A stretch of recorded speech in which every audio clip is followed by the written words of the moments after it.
Les salariés de Sanofi à Colomiers, à nouveau en grève. Ils avaient manifesté le 20 janvier dernier après avoir appris la cession de leur site à la société unitaire.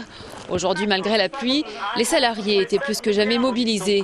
L'inquiétude sur le devenir de leur site, mais aussi sur celui d'autres sites français de Sanofi, bien présente. Une délégation de salariés d'autres usines était d'ailleurs là en soutien. Claude Martignon, représentant CFDT, et Gilbert Torguet de la CGT. Ce qu'on souhaite vraiment, c'est avoir à la fois, si c'est possible, arrêter le projet de cession et aussi avoir un complément d'information pour qu'on puisse travailler correctement et que les gens puissent informer. Je pense que c'est ce qu'on doit au niveau des salariés par rapport aujourd'hui au respect que Sanofi Aventis doit aux salariés. Quand on sort de Sanofi, une société multinationale avec des statuts relativement confortables et qu'on va chez un façonnier où on va se retrouver au minimum des conventions collectives, on a tout à y perdre.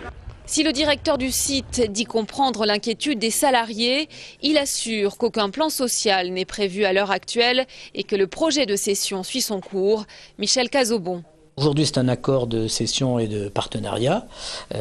Qui dit accord, cession et partenariat amène un certain nombre d'éléments qui tentent à pérenniser l'activité sur le site, pas forcément la même.